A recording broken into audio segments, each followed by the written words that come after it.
आजिकार नीतिबाणी आरंभ करने पूर्व आपण मानक पई सुंदर कथाटीए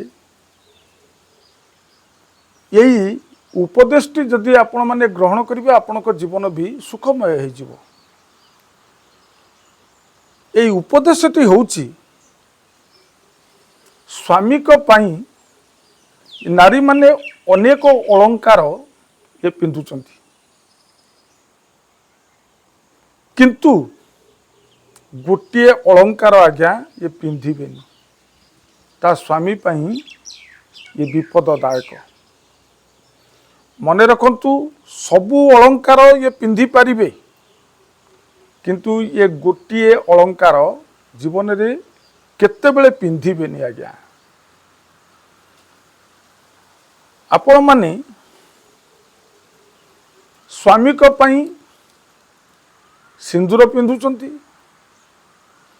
काच भी पिंधुचंती किंतु कौनसी काच पिंधिला बेले ये कला काच आज्ञा ये पिंधिबेनी। कला रंगर ये काच जीवन रे केतेबेले ग्रहण करिबेनी। यही गोटे अलंकार होची स्वामी पई विपददायक। कला रंगर काच जति आपण माने ये पिंधती देखिबे स्वामी पई अमंगल आसे। केतेबेले भी स्वामीर गाड़ी एक्सीडेंट भी हो जाई पारे, रोगाग्रस्त हो पारंती एवं मनस्ताप भितर से माने सदा सर्वदा ये गति भी करि परिबे। तेणु स्वामीर सुख पई हे माँ माने यही कला रंगर ये काचटिकी केतेबेले ग्रहण करिबेनी।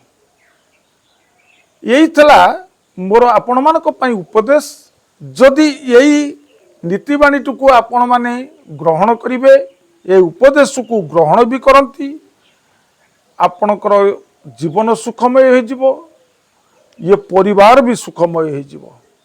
एतिकी कही ये नीतिबाणी को मु ये परिसमाप्त करुच्ची। ये प्रणाम।